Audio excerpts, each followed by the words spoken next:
শীতের সকালে মানবতার বার্তা নিয়ে এগিয়ে এলো আনন্দমার্গ ইউনিভার্সাল রিলিফ টিম।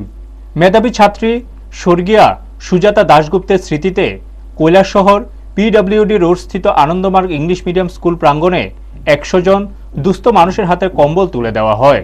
অনুষ্ঠানের সূচনা হয় আনন্দমার্গ প্রচারক সংঘ এর সাংস্কৃতিক শাখা রাওয়ার সঙ্গীতের মাধ্যমে।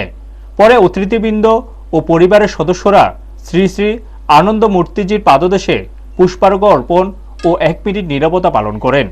প্রধান অতিথি হিসেবে উপস্থিত ছিলেন আনন্দমার্গ মিশনের সিওএস শুভমিত্রানন্দ অবধূত। এছাড়া অন্যান্য বিশিষ্ট অতিথিবৃন্দ ও সুজাতার বাবা মা উপস্থিত ছিলেন। উল্লেখ্য, গত 31শে ডিসেম্বর 19 বছর বয়সে সুজাতা প্রয়াত হন। তার স্মৃতিকে অম্লান রাখতে এই সেবামূলক উদ্যোগ গ্রহণ করা হয়েছে। ব্যুরো রিপোর্ট, নিউজ তৎকাল 24। ত্রিপুরার বুকে দাঁড়িয়ে আছি। এই ত্রিপুরাতে আনন্দমার্গে 72টা স্কুল রয়েছে, তার মধ্যে এই একটা স্কুল। এই স্কুলটা শুরু হয়েছে বেশি দিন হয়নি। তার স্ট্রাকচার যেটাই ছিল সেই স্ট্রাকচারটা সাফিসিয়েন্ট ছিল না, এখন বর্তমানে সেভাবে তৈরি করা হয়েছে।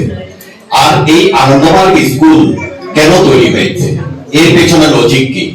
বাবা বলতেন যে যদি সমাজের সেবা করতে হয় তাহলে কাউকে হয়তো খাওয়া দিয়ে, অন্ন দিয়ে, বস্ত্র দিয়ে, বাসস্থান দিয়ে, শিক্ষা দিয়ে আর চিকিৎসা দিয়ে, এই 5টা বিষয় সমাজকে কি সেবা করতে হবে। আর এই 5টা বিষয়ের মধ্যে এই শিক্ষা একটা ব্যবস্থা।